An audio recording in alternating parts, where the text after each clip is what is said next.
Story time.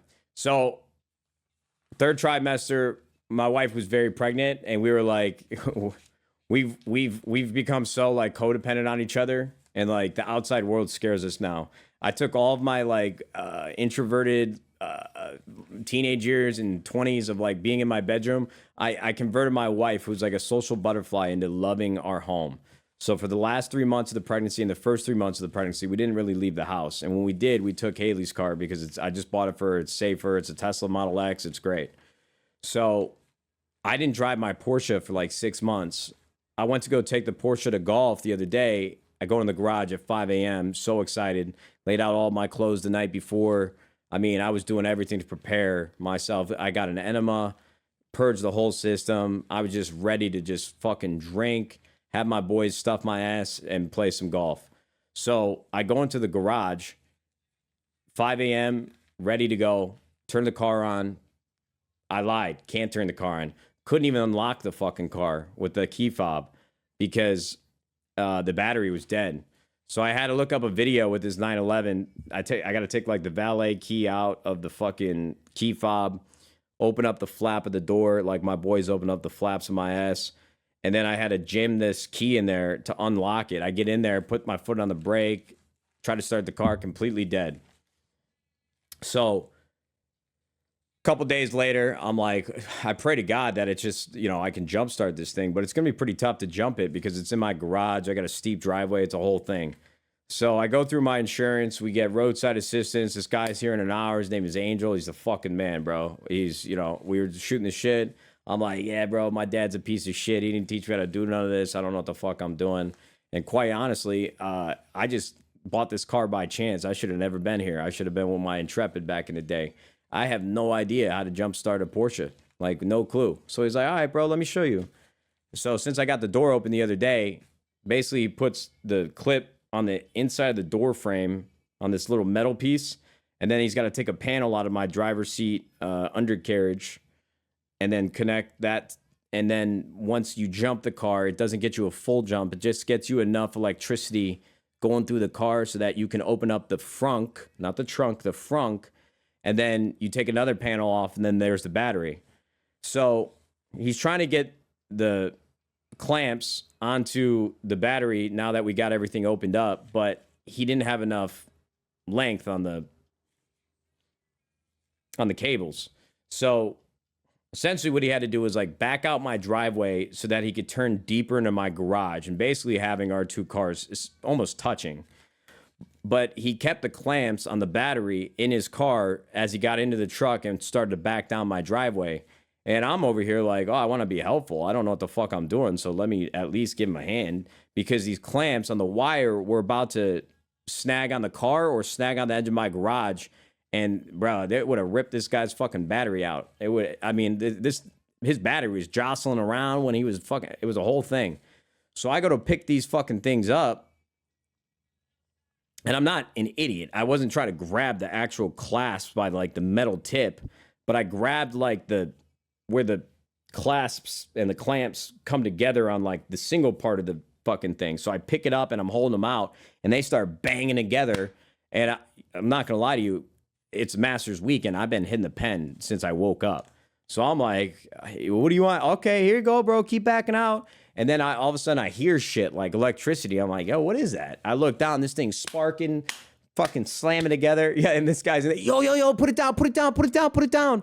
I'm like, oh, shit. All right, so I drop it. And I'm like, oh, I got to get out of here. He's like, yo, I'm not trying to scare you, man, but that could have killed you. I'm like, for real? I dead ass almost just died right there.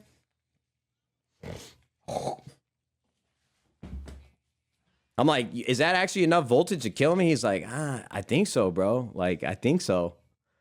I'm like, oh, shit. So that's why I asked if anybody was a mechanic. We got the car started. It's running great. But yeah. Anytime, like, yo, because I do gaming and I'm like a nerd and shit, whenever, like, since I worked at McDonald's, I'm like, yo, I worked with the people, bro. Like, I had a normal job. I know this hell. I did that shit for 4 years. You know what I mean? But these people don't know that. This guy probably thinks I'm a rich trust fund piece of shit. You know what I mean? I got a Porsche, I got a house. I don't know what the fuck I'm doing. This guy probably thinks I'm a trust fund bitch. So anytime this happens, I do this very often. I'm going to give you guys my little secret. Somehow, some way, just so that they don't judge me or think I'm an asshole, I bring up the fact that my dad was a carpenter in the union in Chicago in the cold winters for 40 years. Just so they know, like, hey, bro, my dad did all this hard work, and I kind of did 4 years of that. I don't tell them about McDonald's, but I always sneak it in there so they know that I don't come from privilege. Is that weird? Am I a sociopath for doing that? I think I might be. But I just don't want them to think I'm a piece of shit. You know what I mean? Like, hey, my dad worked real hard. Blue collar. I'm just like you. You know what I mean? Man, thanks for the 100 bits. Chaser Man, Sarko, thank you, gentlemen. Bearcat, All About Stealth, Filthy J Money, Dan Gleeks. Thank you. Thank you, thank you, thank you. You care too much about what people think? Yeah, like the salt of the earth, blue collar folks. I care what they think for sure. Rich people, I don't really fucking care. Because they're all weird and I'm weird. We're all weird. I just don't, I want people to know. My dad did that shit. No, I don't fucking know. All right. Yo, I got to figure out what the fuck's going on with these guns. Think you're going to raise your daughter as a trust fund baby? I mean, if Rambo Jambo keeps gifting 100 subs for me to smoke this weed, 100%, bro. She's going to be a total bitch, bro. She's going to hate poor people, fucking spit on them and shit. Said, honey, don't look them in the eyes. You might catch it. You might catch that.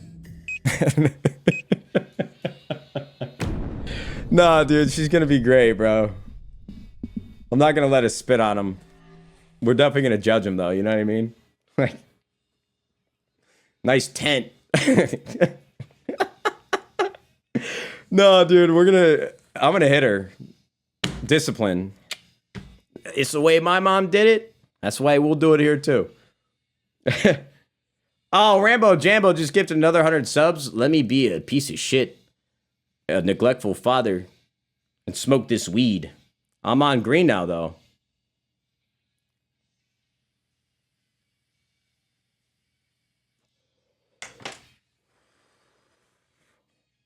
Rambo Jambo, you're the fucking man, brother.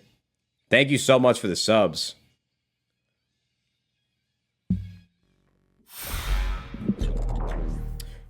Just to clarify, gentlemen, my wife and I, even before Gracie arrived, we had like very deep discussions about how she was raised, how I was raised. And I was actually having this conversation yesterday at the compound with our head of apparel, Pat. He's got a little boy, a great guy, great dad. And, you know, we were talking about like how similar to our parents would we be with discipline and just making sure they're raised right. And my mom didn't actually hit me. I got smacked across the face like twice in my life. Okay? So I'm definitely kind of leaning into that story. My mom was like a hard ass for sure. My dad was pretty laid back. You know, we would only see my dad truly pissed off maybe like once or twice a year. And if I heard the tone of my dad's voice, I just knew that it was going to lead to him looking like he's about to blow a gasket, spitting while he's fucking yelling and shit like that. But my parents were really, really, really, really, really good. And I mean good in the way that they disciplined me, and I think it's a big reason why I am the way that I am today. Like, you obviously don't like to be yelled at or punished as a kid, but it's got to be done, you know? People need to learn boundaries and how to act right. And my coworker Pat was saying like, yeah, my parents were like super, super aggressive and yada, yada, yada. And, you know, he loves his parents. He said they're great, but he's like, I don't want to be like that to my child. You know, I don't want to do that. And then I got there, I'm sitting there thinking, I'm like, you know, what's kind of fucked up is that I hear people in our generation or people that have kids after our parents' generation in general say, oh, I don't want to raise my kids like my parents did. But in a lot of ways, I'm kind of like, well, they might have had a firm hand from time to time and, you know, really, really disciplined, but there's a reason why we ended up the way that we are, talking to each other, like super nice, super kind to each other, very respectful of other people around us, like good manners, you know, all the things that you really want in a person. So I'm like, man, I definitely need to. I I'm probably talking shit right now, but I feel like I'm gonna be a good, thoughtful disciplinary for my daughter. You know what I mean? Like I'm never gonna be too much, and I'm never gonna be too little, and I'm always going to explain things to her. Like, hey, you're going in timeout for the next 30 minutes because I've told you time and time again you can't do this. Gracie, look at me when I'm talking to you. And I'm gonna kneel down and be like, honey, I love you so much. I'd do anything for you. I give you the shirt off my back, but you can't do this shit. And you need to go in your room and you need to think about it so that you can come out and we can be father, daughter, love each other again. But I'm always gonna love you. But I need you to act right. You know what I mean? I have to do that. So even though I made jokes about her making fun of poor people, that's never gonna happen. At least that's the way that I feel. I feel like I understand myself enough to where if this daughter of mine is absolutely mine, she's got to have something in her head that ticks like mine does, and we're gonna raise her right. We're gonna have a nice, firm, guiding hand of discipline. But I'm never gonna be too high. I'm never gonna be too low. So we'll see how it goes. And if she spits on somebody's encampment on Skid Row, honestly, I'll discipline her. But a little tear will run down my eye. How proud I am.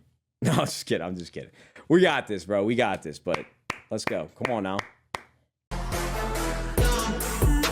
Let's get it.